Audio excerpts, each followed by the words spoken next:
Happy New Year, everybody. Amen? Yeah, thank you. How is everybody? Good? So far, the first few days of 2015 have been good to you? Good. Good. I'm glad. Me too. The last few days, they've been busy. Very busy. Everybody been busy? Yeah? I'm glad that, even though I liked Christmas and New Year's and Thanksgiving, I'm glad the hustle, bustle, and craziness is over. We can settle down, take a deep breath, see how we're going to get our finances back off of the negative side into the positive, right? Make a plan to pay our bills for the new year. Amen. Stand with me one more time. Let's pray to collect the offering, and then we're back to the Joshua series, man. We missed 1 week. We're back to Joshua, so it's going to be awesome. Jesus, we love you, God. We thank you, Father, for this day, for this time, for this opportunity, God, that we have to give back to your kingdom, God. Lord God, I thank you for our resources. I thank you for our time. I thank you for our jobs, our finances, God. I ask you, Lord, as we give today, God, as we give our tithes, our offering, God, our time, God, that we would be challenged, Father, to give with a cheerful heart, God, to give to your kingdom, God, to want every provision that comes in, God, to benefit the people, Lord, that still don't know you, Father. That we would be able to take your gospel and tell people about you, your amazing story, God, and what you've done for our lives. So bless each person today, God. In your name we pray. Amen. Amen.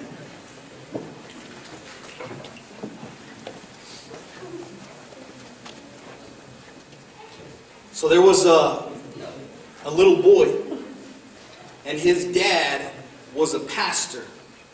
Little boy, his dad's the pastor, and he told his dad, "Dad, I notice every Sunday morning when you first come out to preach, you sit at the platform and you bow your head." And he says, "Dad, what are you doing? What are you doing when you're bowing your head?" And the father explained, "Son, one day when you become a pastor, you'll understand. But I'm asking the Lord to give me a good sermon. I'm asking the Lord to bless me with a good sermon." The little boy replied to his dad, "Well, Dad, then why doesn't he?" Little boy's probably bored out of his mind. "All right, kids, you can be dismissed to go to class. Have fun, behave yourselves." I think sometimes maybe my kids feel like that. "Dad, why don't God give you a good sermon?" No, I'm just kidding. So we've been in this Joshua series. We're on Joshua chapter 7. Those of you can turn to Joshua chapter 7. This has been, man, an epic book. It's been like a movie for me. It's been like, man, like one of the trilogies that come out that you're just so excited to get to the next chapter, to watch the next movie, to see what's going to happen. And even though I've been reading through Joshua now for a while, I go back and I'm like, my gosh, I can't believe this happened. I'm in here like to watch movies once and then again, 3 times, 4 times. Like to watch them over and over.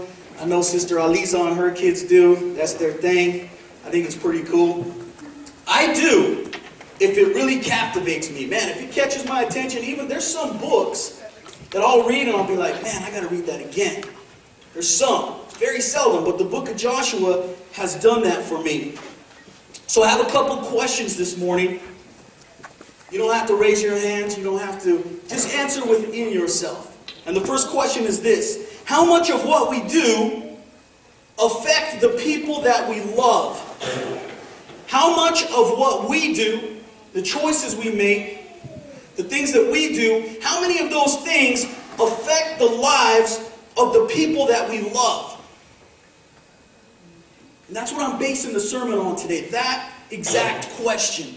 The daily choices.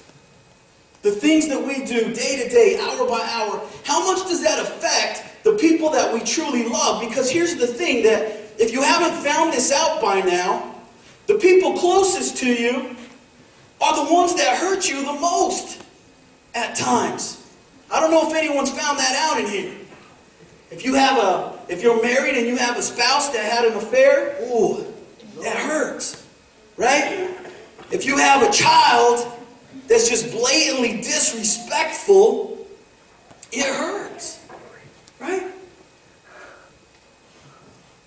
How much of what we do affects the people that we love? And my next question, answer this in your head. Have you ever made a decision and what you decided affected and hurt the very people that you love? Have you been the culprit? Have you been that person? Have you made that decision that after you did it, you're like, oh my gosh.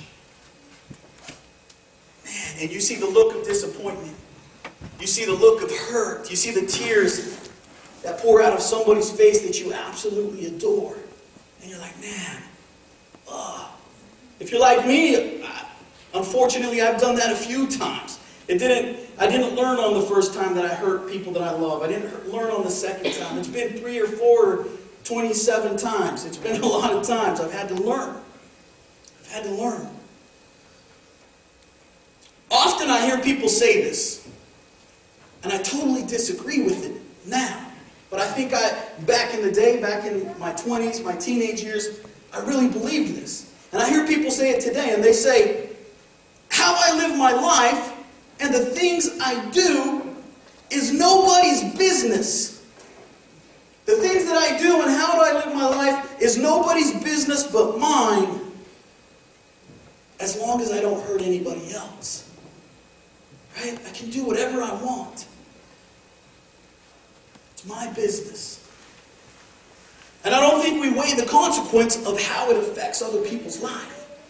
So man, chapter 7 today, Joshua has been this epic book of battles, fights, conquering. God's been on his side. God's been on the Israelite side all the way back since Moses has led them. And then here comes Joshua, this mighty warrior, this fighter, man.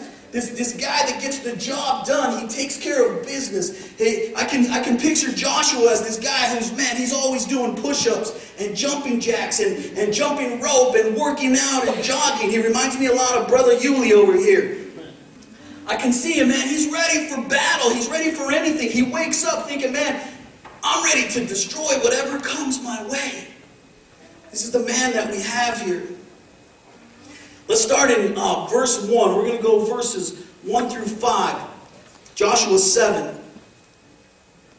We're going to find here that no matter what people say, what I do is not going to affect people. We're going to find here in Joshua chapter 7 that nothing could be further from the truth. Let that sink in. The things you do, if you don't think they affect other people, you're going to learn something today in this chapter. We have the story of how one man's hidden action, hidden sin, hidden choice affected an entire nation. Verse 1, but the Israelites were unfaithful in regard to the devoted things. Remember, God gave a command to the Israelites, when you guys go into Jericho, I'm going to give you Jericho. I'm going to make sure that you win this battle. Even though you shouldn't, even though this nation is bigger than you, even though that this mountain is too big for you to win, I'm going to make sure that you do. But the command was this, when you go in, when the city's destroyed, when it's in ruins, I don't want you to touch anything. Anything, not the gold, not the silver, not the people, not anything. I want it burned and I want it destroyed. And we found out the reason why is because God didn't want the Israelites to take anything with them that could down the road hurt the nation, hurt the people. He wanted everything destroyed. But the Israelites were unfaithful in regard to the devoted things. They were unfaithful. They didn't listen. Achan, son of Carmi, the son of Zimri, the son of Zerah, of the tribe of Judah, took some things. So the Lord's anger burned against Israel. The Lord's anger burned against Israel. Now here's one thing I want you to notice right off the bat, is why didn't God's anger only burn at Achan? Everybody else made the right choice. Everybody else did the right thing in this nation, in this family. Only one person, Achan, made the wrong choice, the wrong decision. But it says that God's anger burned against the whole nation. Verse 2, now Joshua sent men from Jericho to Ai, which is near Beth Aven to the east of Bethel, and told them, go up and spy out the region. So the men went up and spied out Ai. So remember, they just fought Jericho. They won this big battle. And up to this point, Joshua has consulted God on every decision. God, what should I do at Jericho? Well, you should send him some spies. You should consecrate yourselves. You should separate yourself. God gave specific instruction to Joshua what to do. So here's Joshua sending a few men to go spy out the next place that they're to conquer, the next enemy, the next nation that they're to come against. Verse 3, when they returned to Joshua, they said, not all the army will have to go up against Ai. It's going to be an easy battle, Joshua. Send 2,000 or 3,000 men to take it, and do not weary, do not tire the entire army, for only a few people live there. So about 3,000 went up, but they were routed by the men of Ai. Joshua listens to this counsel of the spies. He says, man, it's going to be an easy job. We don't have to send the whole army. We don't have to send everybody. We don't have to bring all the weapons. Let's just do what they say. It's a small place. They send them up and they get routed. Routed means they get beat. They get their butt kicked, man. They get their lunches eaten and they get it handed to them.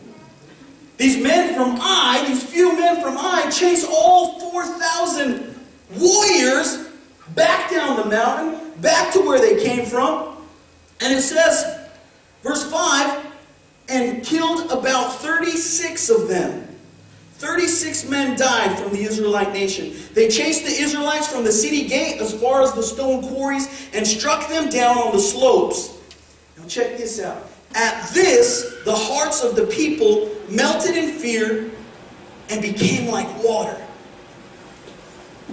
Now put yourself in Joshua's position. Put yourself in the Israelite nation's position. You have had constant favor. Constant favor. God has been on your side. He's been with you in Exodus, through the wilderness, through wandering the wilderness for 40 years, wandering the desert. He's provided food, manna. He's provided protection. He made sure that your clothes didn't wear out for 40 years. Your sandals didn't wear out for 40 years. You come up against mighty nations and you win. Unanimously, you don't lose any warriors. These guys had favor here. And in the end of verse 5, it says, man, the hearts of the people melted in fear because of what just happened. Because of what just happened.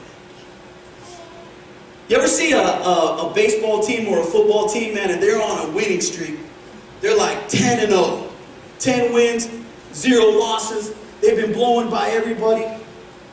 And they come to the worst team in the NFL. I won't mention any names. Raider Nation.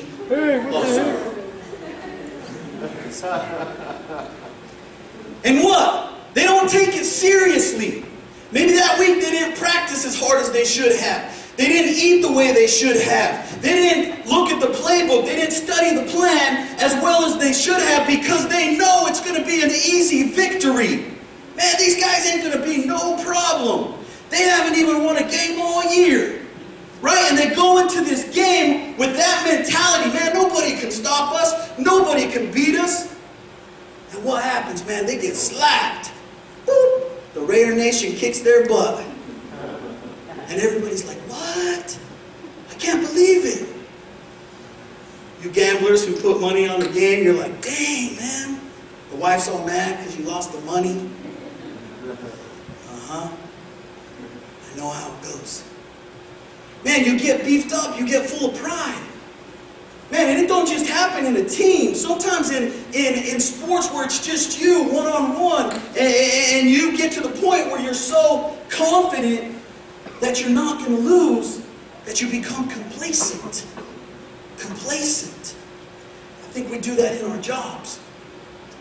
As a supervisor for so many years, I was able to work with so many different characters, so many different men that all had different personalities. And I'll tell you what, the guys that always had natural ability, that could accomplish anything, any task that I gave them, they were always the most lazy people. The laziest, the ones with the most talent. the ones that were most blessed by God. And I found that people that things didn't come so easily to, they had very good work ethic. They worked hard to be the best.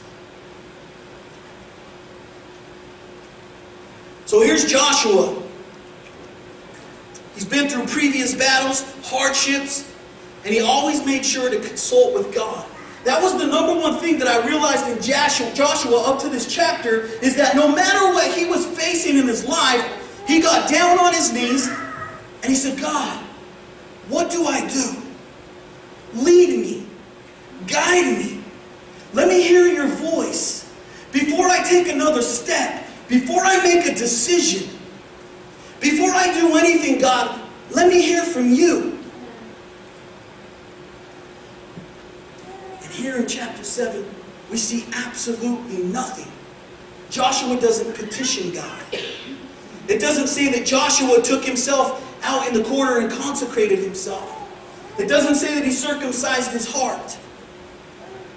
It doesn't say that he consulted God before he addressed the priest, before he addressed his army, before he addressed his nation. Joshua got too big for his britches. He got overconfident. He thought, man, God's on our side. There's no reason for me to ask God because I already know He's on our side. And man, what a huge mistake here. So these 4,000 men go up and get their butt kicked. And here they are, quivering in fear. I'll tell you, nobody likes problems. But the fact is this. The problems and struggles that we go through make us dependent on God. The problems, the trials, the storms, the hardships, the hard times, those times in your life, they make you dependent on God. They build your faith. They teach you something. They teach you to ask God first. To not act first, to not step out first, but to sit down and ask God, what would you have me do? God, what would you have me do? They force us to turn to Him for help. I'll tell you what, when my finances are low, man, I'm a praying fool. Oh, Jesus, I need some money. I got to pay my bills. I want a new truck. I want a new guitar. I want La Frontera every night. I don't want ramen noodles, God. Bless my finances, right? When my body is sick, when I'm ill, when I'm not feeling good, I petition God. I ask God, Lord, heal my body. Heal my body. Give me strength. Give me strength. Help me to get better. Whenever there's a crisis or a struggle in your life, man, we turn to God. We turn to God. But for some odd reason, we abandon common sense when life is good. And here's Joshua. And I'm going to tell you this, man. I want you all to be successful in what you do in life. That's my prayer for you. But I'll tell you this today. There is danger in success. There is danger in being successful. It's dangerous territory if you don't know what you're doing. Success breeds carelessness. Success is the breeding ground for carelessness. When everything is going smoothly, I get the mistaken idea that I can handle things on my own. I'll just sleep in a little bit, everything's good. I don't have to wake up. Man, I've gotten really good at preaching. I don't have to really study that much. I've gotten really good at the guitar and I don't have to practice that much. And I'll tell you what, man, I crash and burn. I crash and burn. The only reason that I found success in my life is because I've learned to petition God first. That's the only reason that I found success in my life. And Joshua found the key to success, and he's abandoned it. I found this. One man described the danger of success with these words. And this is true. Listen. For every 1,000 people who can handle adversity, only one can handle success. Man, all of you are getting really good at handling adversity.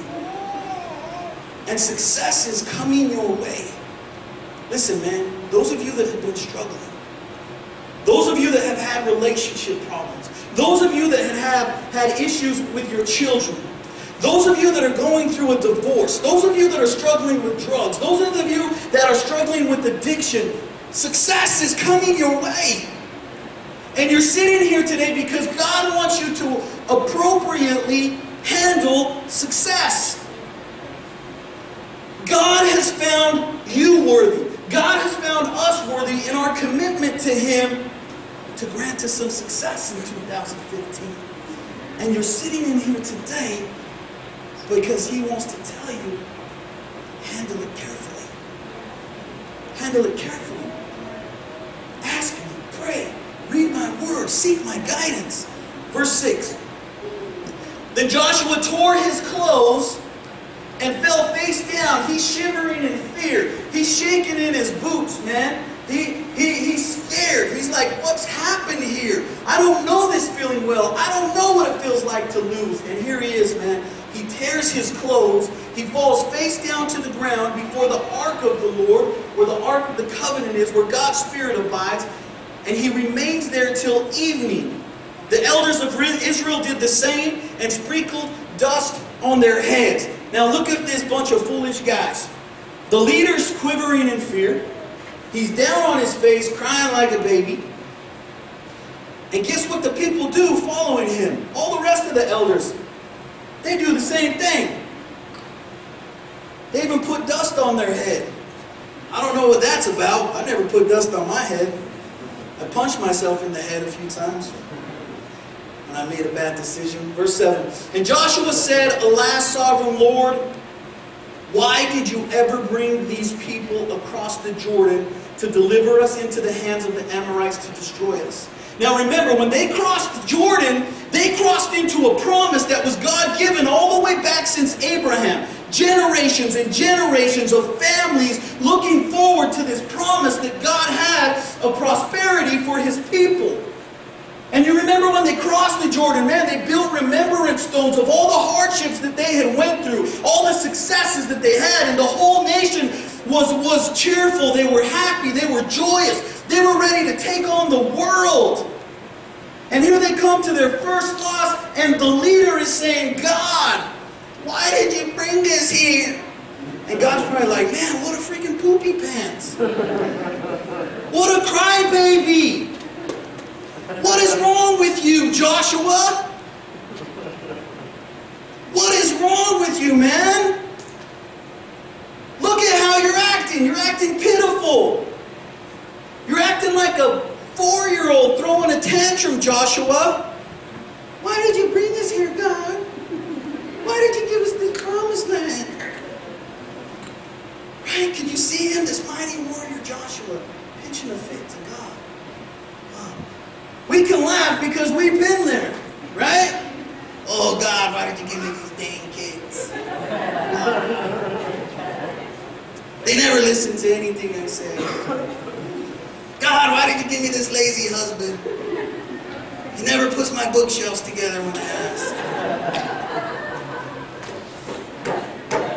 God, why did you give me this junky car? Breaks down on the freeway. But when we got the car, we're like, yeah, shoot, what's up? Going to church. Right here he is crying the blues. Man, I can't believe it. He goes on to say, if only we had been content to stay on the other side of the Jordan. If he said to God, if only we had been content to stay in our misery, to stay in our wilderness, to stay in our desert, to stay in the hardship. But he don't remember what it was like. He's already forgotten. He's already forgotten what it was like to wander aimlessly. I'll tell you what, when God puts you in a position for success, it's going to be hard work. It's going to be hard work, man. So pull up your pants, tie in your belt, put your work boots on, and get ready to work. Get your hands dirty, Joshua. Get some calluses, man. Do something. You don't just become successful just because. I don't know, man. I kind of feel like today's generation feels like you become successful by sleeping until noon. 1 o'clock, 2 o'clock. Staying up till 4 or 5 in the morning. I don't think that's how it happens.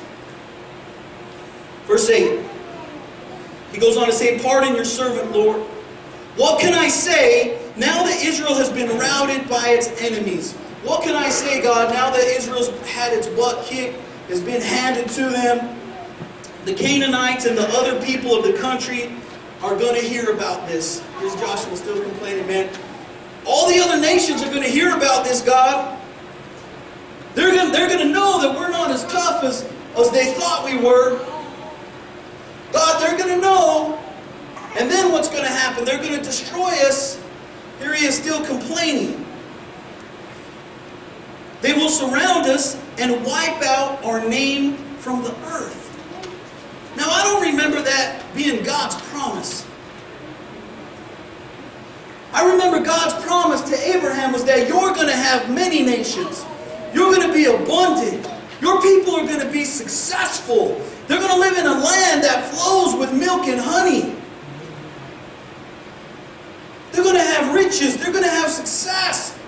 Their children are going to have favor. Your grandchildren are going to have favor. 10 generations, when you're long gone, they're still going to be having favor.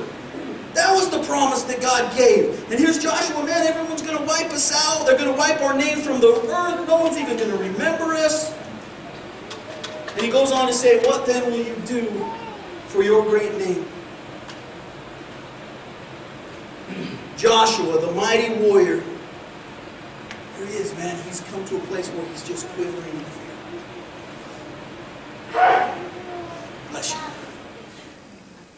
In our lives, man, there's going to be some great times. You're going to have some good runs.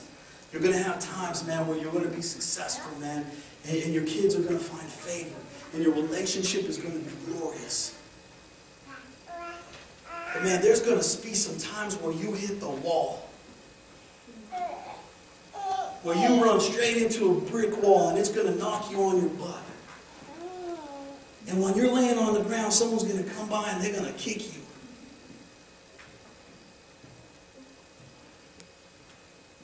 There's going to be those times. I'll tell you what, man.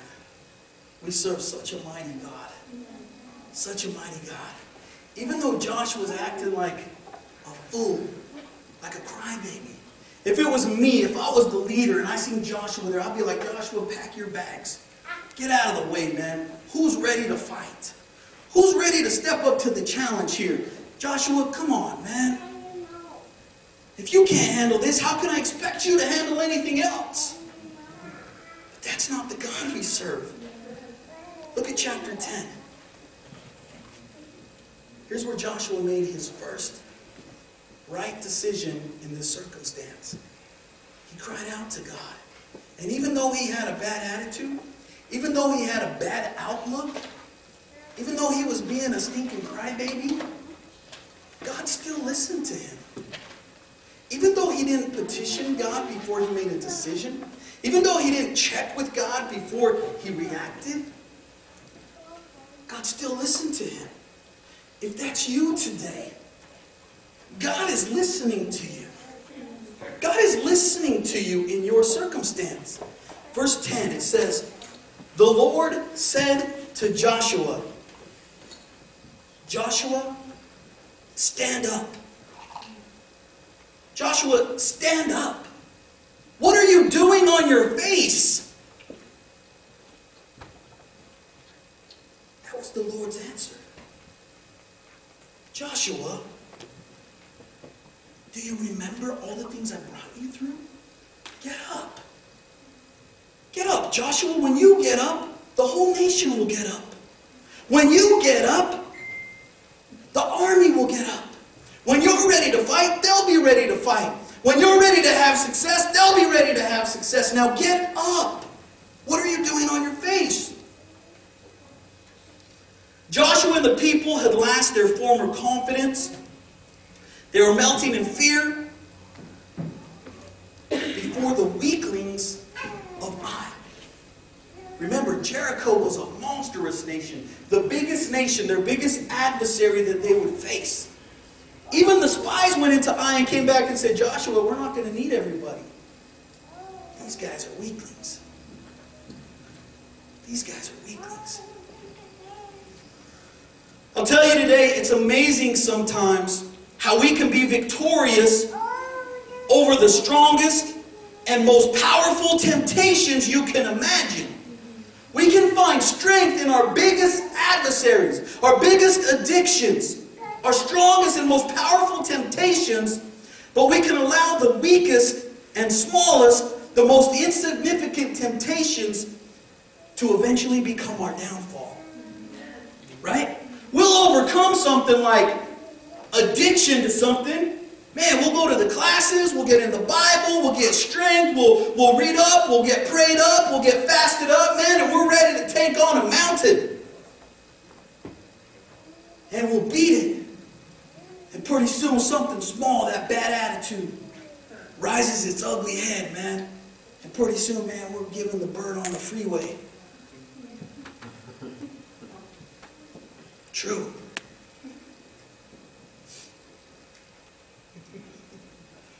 We're losing our cool over the dumbest things. We can't control our anger. We can't control our tongue. We can't control our eyes. Right? Man, and pretty soon those little things that we didn't overcome eventually become our demise. When we've already beaten the biggest challenges. And here's the Israelite nation. Here's Joshua. They've already beat Jericho. The hardest part of their fight is over. And all God asked was, man, petition me on the little things. If I can give you victory over the big things in your life, why would you doubt me in the small things? Man, if I gave you Jericho, Joshua, I'll give you whatever else it takes. You found favor with me, Joshua. You found favor with me, Israelite nation. You found favor with me, Pastor Pat. You found favor with me, Ignite Church. You found favor with me, the worship leader. You found favor with me, Kids Director. You found favor with me, my humble servants. You found faithful with me, my faithful members. You found favor with me. So don't abandon me. Don't abandon me in your easy times. Here's the epic part of this. When I was reading this chapter, I was like sad. I was like, oh my gosh, Joshua, you fool. How come you didn't see it coming? Right? What's the matter with you, man? God's been on your side this whole time and you forget about him. And I was a little bit sad and heartbroken reading this chapter. And then I realized that Joshua made a conscious decision. He realized something. He realized that the defeat of Ai, the defeat from this small nation, from this small thing, brought him back to his knees before God. Back to his knees. So I'll tell you what, man, if you've experienced some prosperity in your life, if you've experienced some success in your life, if you've experienced some joy and some happiness and some peace in your life, and you're back in a position where that is gone, where that has escaped you, where that's just a memory, get back on your knees. Get back on your knees before God. Get back on your knees. Man, that's a wake-up sign. That's a red flag. That's nothing to be ashamed of. That's nothing to cry about. That's nothing to throw dust on your head about. Man, just get on your knees and say, God, man, I apologize. I've forgotten you. I forgot to date you. I forgot to put you first, God. I forgot to speak to you before I walked out of the house. I forgot to speak to you before I got out of bed. And you get back to that position. Defeat can be a good thing. If you realize, if you make the right decision and get back to God. Their confidence in God, which had produced their success and victory, can very quickly turn to self-confidence. The reply to Joshua was amazing, man. Just get back up, Joshua. I'm still on your side.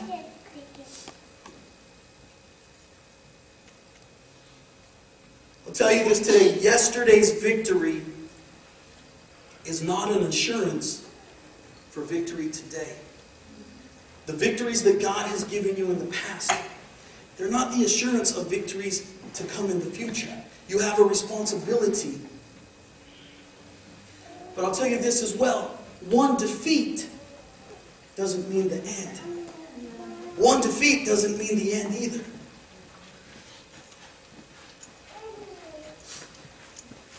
Verse 11.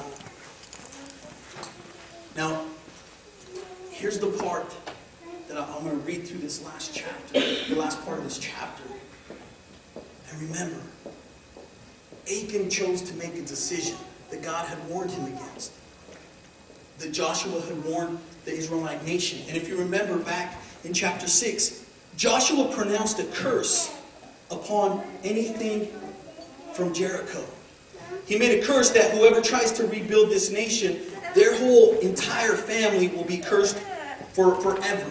Whoever tries to rebuild this nation, what God has destroyed in the Israelites' life. Whoever tries to rebuild, whoever tries to have anything to do with the things of the past, there was a huge consequence that laid on that person. So here's Achan.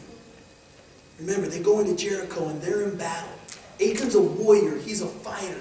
He follows Joshua. He's been following Joshua for years to come. They're in battle here. Verse 11. Israel has sinned. They have violated my covenant, which I commanded them to keep. This is God talking to Joshua. They have taken some of the devoted things. They have stolen. They have lied. They have put them with their own possessions. That is why the Israelites cannot stand against their enemies. They turn their backs and run because they have made a liable to destruction. I will not be with you anymore unless you destroy whatever among you is devoted to destruction. So consecrate your people. Here's God telling Joshua, look, the reason that you lost, the reason that you lost to Ai, the reason why you're in the position that you're in, and if you would have consulted me before you decided to go fight them on your own, I would have told you that, man, somebody has brought something into your camp, into your nation, that is not supposed to be there. One of your troops, not 10 of them, not 20 of them, not 30 of them, one. Joshua, one of your troops has made a decision that has brought you to this place. So go and consecrate them.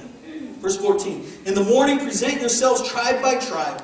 The tribe the Lord chooses will come forward clan by clan. The clan the Lord chooses shall come forward family by family. And the family the Lord chooses shall come forward man by man. So here he's giving Joshua specific instruction. I want you to bring the whole Archibald clan up to the front of the nation. All of them. And if nobody admits, then I want you to break it down by family. I want you to bring Pat's family to the front. Then I want you to bring Brenda's family to the front. Then I want you to bring Luana's family to the front. Then Phil's family. Then Richard's family. And we're going to get down to the nitty-gritty and find out who it is. Who is the culprit. If that doesn't work, Joshua, then I want you to bring them man by man. I want you to bring Adrian to the front. I want you to bring Sonny. I want you to bring yourself. I want you to bring your wife. And God says, man, narrow it down. Find out where this corruption is coming from. Find out. Man, can you imagine the people like Joshua? I didn't do it. What's the matter with you? And Joshua's like, look, man, I didn't listen to God once already. I ain't making the same mistake. Get your butts up here and bring all your stuff so I can go through it. And here's God. And this is the beautiful thing that we can apply to our life today. Is that when you're in a position of failure, of defeat, go through your stuff. Man, go through your stuff and find out what it is that's bringing you down. Go through write down all the things that you watch on TV. Write down all the things that you're allowing into your home. Write down all the words that come out of your mouth. Write down all the thoughts that cross your mind. Write down every word that you read in a book. And go through, sift through it, man, and you're going to find out what has brought you to defeat. You're going to find out. Some of you are like, I already know, shoot. God's been telling me already. I already know. But here's God telling Joshua, man, sift through the entire nation. I'll tell you what, man, it's going to be a lot better for you if you listen to God today and check yourself until he gets super mad and does it himself. Trust me, I know. I know. You want your business everywhere? No. Take care of it today. Take care of it. Look within yourself. Look within your heart. Take care of it. Verse 15, whoever is caught with the devoted thing shall be destroyed by fire along with all that belongs to him. Ooh, that's strict, man. That's harsh. He has violated the covenant of the Lord and has done an outrageous thing in Israel. Early the next morning, Joshua had Israel come forward, tribes, and Judah was chosen. Now remember, this is important. If we jump all the way to the New Testament, there was a man that came to this earth named Jesus Christ. And he came from the tribe of Judah. Now, way back here in the book of Joshua, God's like, man, I got something amazing that's coming out of your tribe. Let that speak to you. I got something amazing that is coming from your family, from your seed. I have something coming generations from now, 100 years from now, that is coming from you. So clean it up. Clean it up. Pat, you have no idea what is going to be produced out of your house in 100 years.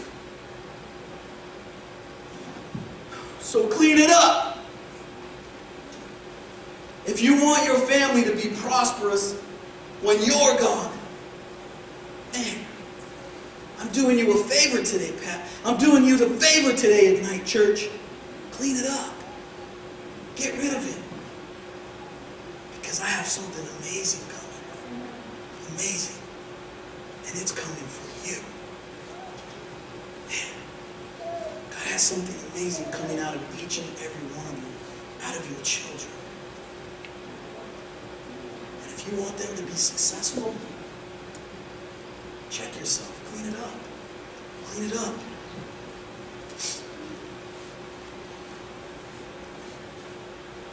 Verse 18, Joshua had his family come forward man by man, and Achan, son of Carmi, the son of Zimri, the son of Zerah, of the tribe of Judah, was chosen. Here he is, man. He didn't confess.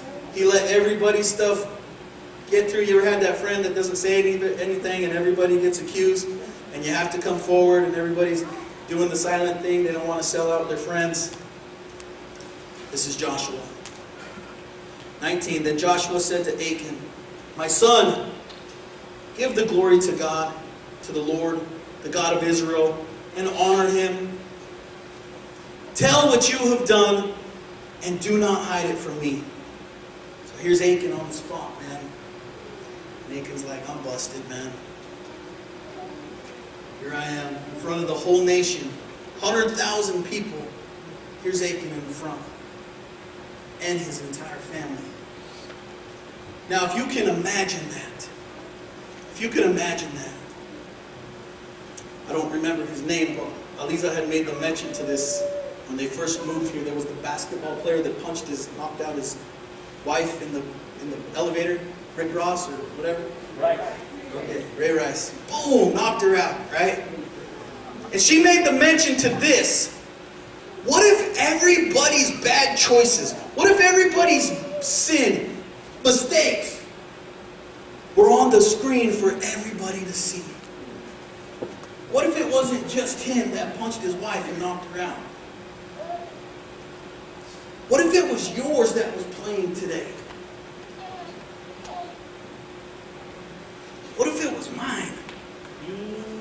Man, I lose some members. Here's Achan, man. His whole story is being played in front of his family, in front of the nation. Man, you can see all the judges. Oh man, I knew it. I knew Achan was dirty this whole time. I knew it. I knew it. I knew he was hiding something. And his family's like, man, I didn't know. I never thought he could do something like that. Man, I don't even know if I believe it. I don't know if I can believe this. Achan replied, man, it is true. Oh, gosh, those are the hardest words when you're busted. Man, it's true. I did it. I have sinned against the Lord, the God of Israel. This is what I have done. Verse 21. When I saw the plunder, when I was in battle and I was fighting and I was killing and I was doing what I was supposed to do, my eye caught the plunder. My eye caught the gold. My eye caught the beautiful things, man, and I started to covet. My eye seeing some things that I didn't have that I wanted. When I saw the plunder, a beautiful robe from Babylon. Man, that must have been a really beautiful robe. 200 shekels of silver and a bar of gold weighing 50 shekels. I coveted them and I took them. They are hidden in the ground inside my tent with the silver underneath. The whole family's like, oh man, I can't believe it.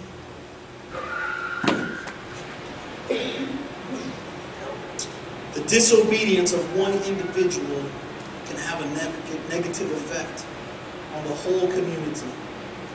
The whole community, unfortunately, can suffer from the disobedience of one. To uncover the identity of the one who sinned, God tells Joshua to line up the people tribe by tribe, family by family. Sanctification and purification were needed. The household of God had been dirtied up, messed up, and it was time to clean it up.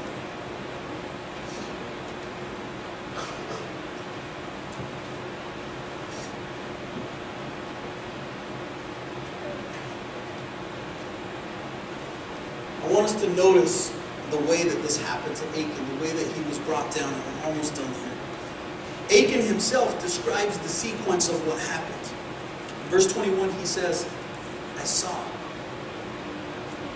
That's the first thing. That's the first thing. That's an immediate red flag. When your eye sees something and you know it shouldn't be looking, that's a sign. Achan said, I saw. Man, and isn't this guy properly named Achan? This dude was Achan. He's in trouble. The beginning of sin, man, the looking, the desiring, the envy for what we know we cannot have. Well, God said, no. You can have all of this, but not that. And we're like, oh, shoot, I want that. That's a sign. And number two, he said, I saw, and then I coveted. This feeling took over me, but I had to have it. I had to have it, man. It consumed me. I thought about it 24/7. I dreamed about it. I had visions about it. I could taste it. I could smell it. I coveted it, man. I wanted it so bad. So bad. I couldn't help myself. I saw it and I coveted it. Now, can you imagine? He steals these things, this robe, this Babylonian coat or robe. He didn't think, because what's he going to do with it? He can't wear it. If he wore it, everybody would know, oh, dang, you stole it. I know it. That doesn't belong to you. So he steals something he can't even use. He steals something that won't even benefit him. He steals something that brings him to his death.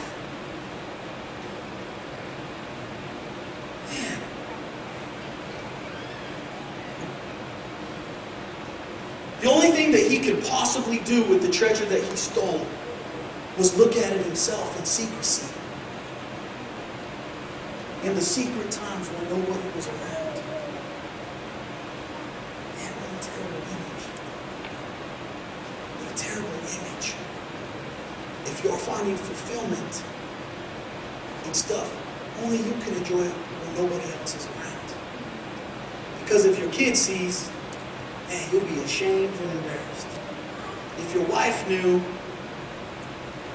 she'd probably kick you out.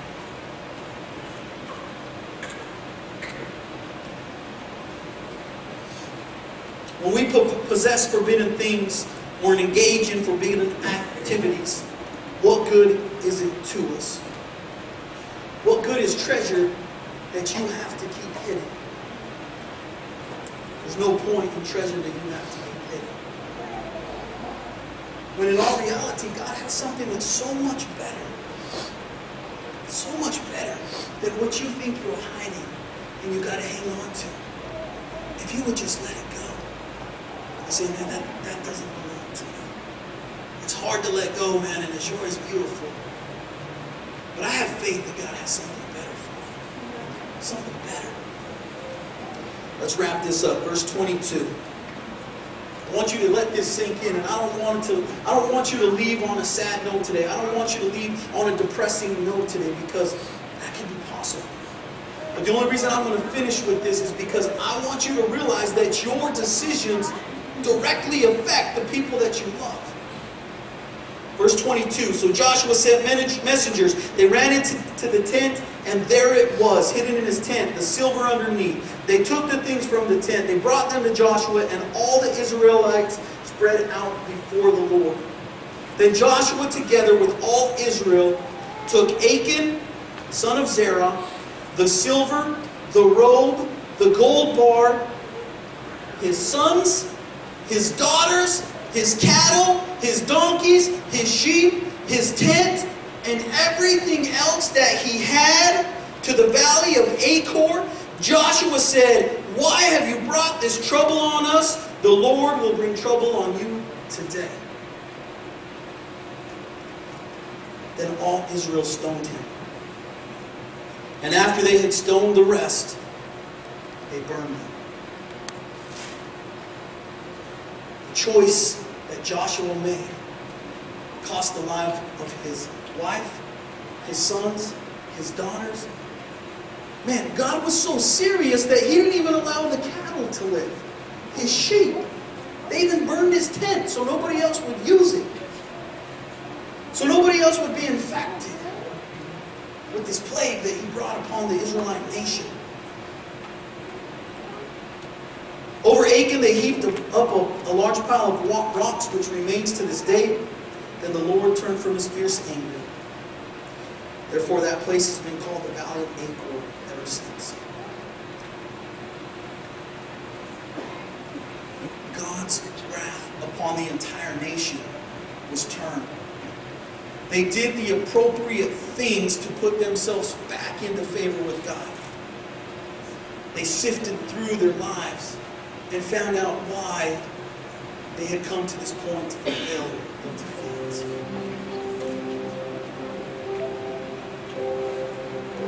And unfortunately, it costed them one of their best warriors.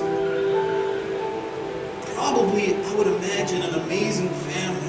I could imagine the smiles and the laughters upon Achan's children's faces. Happy-go-lucky kids, man. They didn't ask to be put in that position.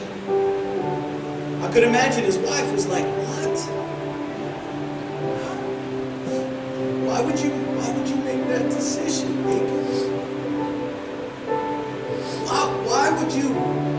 We don't understand." There's some decisions that you've made that you know, man, it would hurt the people that you love. But fortunately for us today, we're not under some Old Testament law. We're not held accountable to law. Lucky for me, lucky for you, that we are only held to grace. Only to grace. And man, that should make every single one of us in here today say, man, I'm cleaning it up. I'm cleaning it up because I've been given something that I don't deserve. I've been given a second chance, man, when I know I don't deserve it. Stand with me today. I tell you, man, this book of Joshua is epic. Man, go back and read it. Let it minister to your life. This This year, there's doors going to be open, man, that have never been opened to you before. And I want you to be fully ready to take full advantage of the opportunities that God is giving to you. But in order to keep them for you, your loved ones, your family, it's going to require that you petition God, that you seek God's face in every circumstance, not just the hard.